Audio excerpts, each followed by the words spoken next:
And if we get that right, the numbers will work. I only had one KPI that really mattered, and it's fundamentally, could I pay the bills at the end of the month? Obviously, we all, as business owners, we all want to maximize our value at exit. The management presentation in that process is basically your sales pitch. Our current strategic plan has us focusing on development and growth across a lot of those combinations. So you can imagine. I saw that our staffing costs were rising significantly at the same time that our visits and utilization was plummeting, and it didn't feel like it was a fundraising problem. So now we're looking at this. We checked off all the boxes, which is rare to do that in a strategic plan, but we used it, it guided us, and that's where we are now.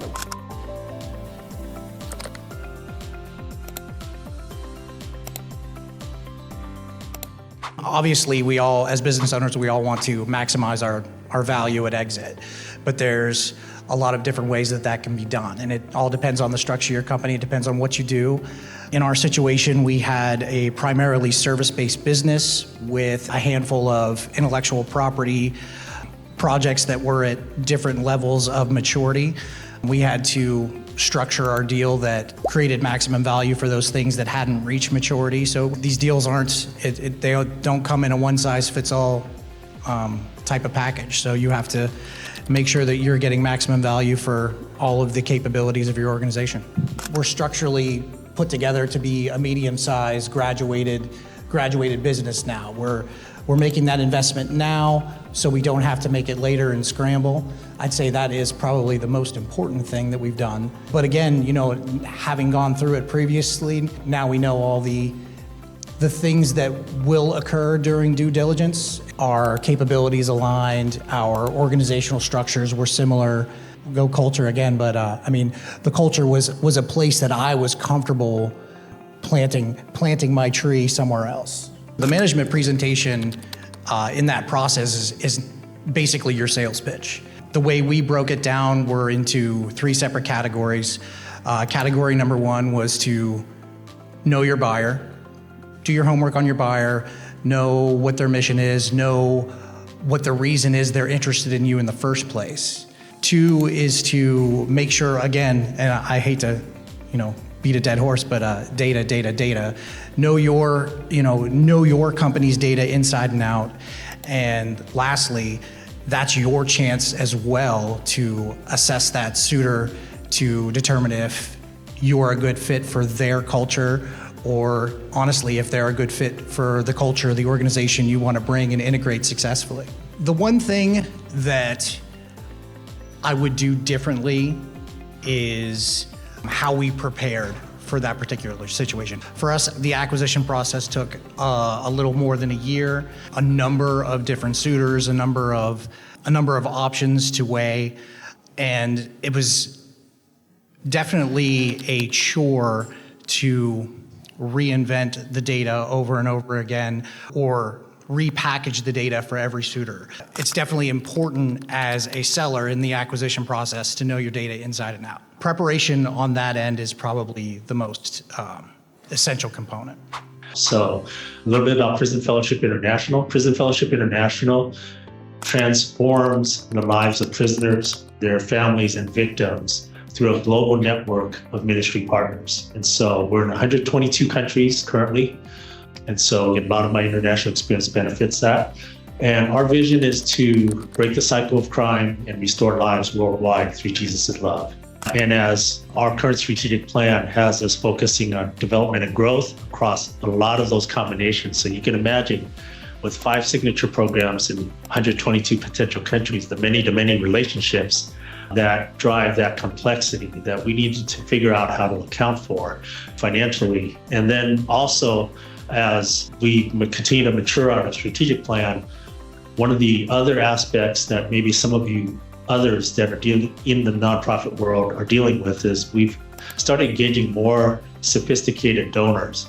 Some of what you might hear called or be involved in the venture philanthropy space, where they want to see measurable outcomes for their investment or donations. And so measures such as ROI become much more important for us, even from a program execution standpoint.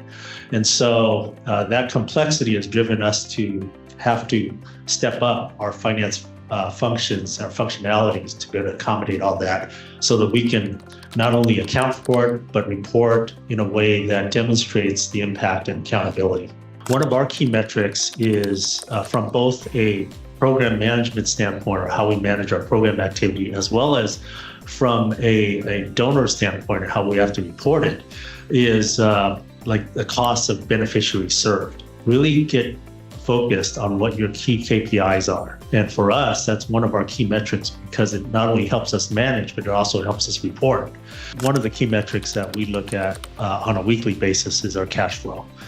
Our situation may or may not be similar to what you deal with in your for-profit business or nonprofit, but we have this pattern of being more expense heavy in the first half of the fiscal year and revenue heavy in the back half of the fiscal year, which makes for some very challenging cash flow management, particularly if you're dependent on some significant contributions earlier in the year or earlier than is currently being forecast to fund certain investments in activities or infrastructure.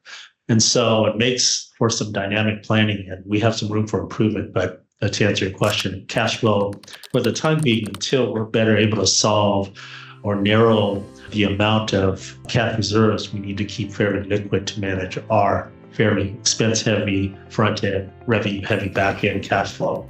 But definitely, I'll also borrow Ted's line, think with the end in mind, although we call it a little differently internally. So internally, we talk about right to left thinking. So think of where you want to be on the right-hand side, whatever that time horizon is in your planning horizon or strategic planning horizon, and then work left from there to understand what levels of maturity you want to be at certain points and the infrastructure necessary. What set of requirements do you have that you need to design for at certain levels of maturity on the way to where you want to be on the ultimate right-hand side or endpoint? And so work backwards from that. And so it's things like that, working right to left. And then you want to kind of work the different development and implementation or testing and implementation milestones you have in your systems or processes to scale up there.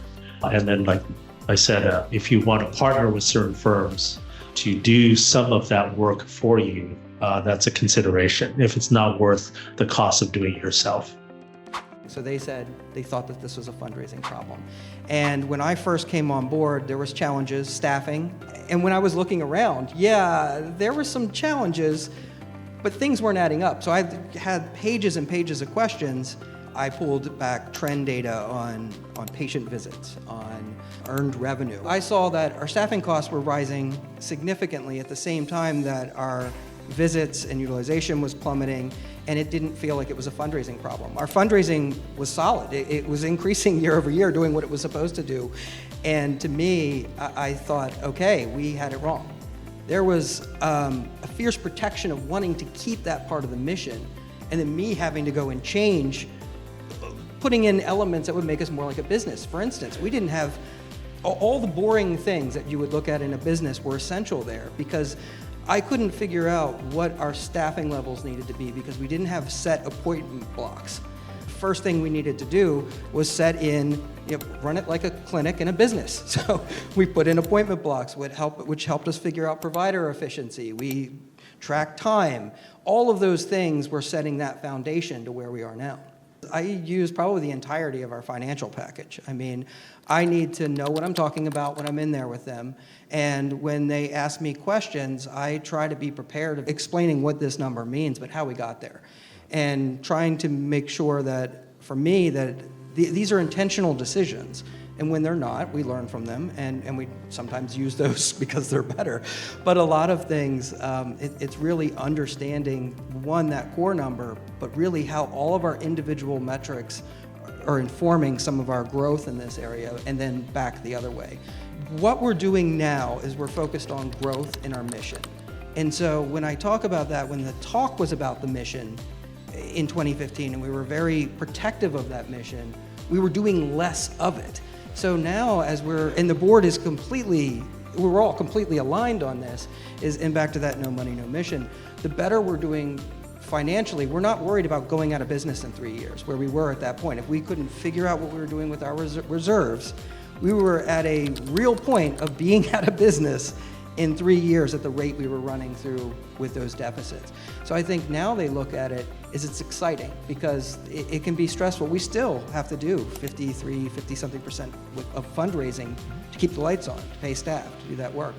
But we're seeing by looking at our numbers and our trends and remaining to be financially healthy and keeping on top of it ongoing, monthly, and then our quarterly reporting, it allows us to expand to, say, adding adolescent patients in 2021. Taking on new projects where we're doing testing and partnerships with NIH for really that expand into global health initiatives. These really excite the board, and then you've got an organization that's aligned around the growth of the clinic, but we never take our eyes off the financial side. So now we're looking at this. We checked off all the boxes, which is rare to do that in a strategic plan, but we used it, it guided us, and that's where we are now, that we're, for the first time, we're sitting on a reserve fund that we built back up, and we're looking at what is next? What does the community need? What needs have changed with our patients?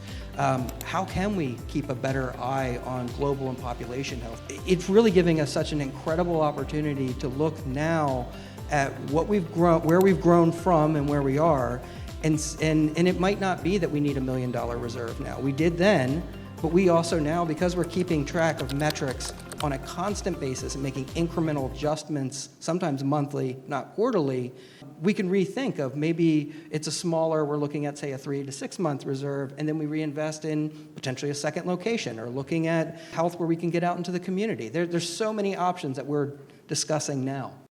The setup for XCAL started probably anywhere between 10 and 12 years before we opened. So I had lots of experience in dealing and thinking through complex problems. XCAL was a different deal. First thing, it was my money. So I was really worried about that. So doing the planning and thinking hard about how we were going to deal with what is a pretty complex business. I didn't mention what it is, XCAL Shooting Sports and Fitness. So purpose-built building. We built a 97,000 square foot building in Northern Virginia. We bought the land, we built the building, we managed the construction project. So we built the exact building we wanted to execute our business.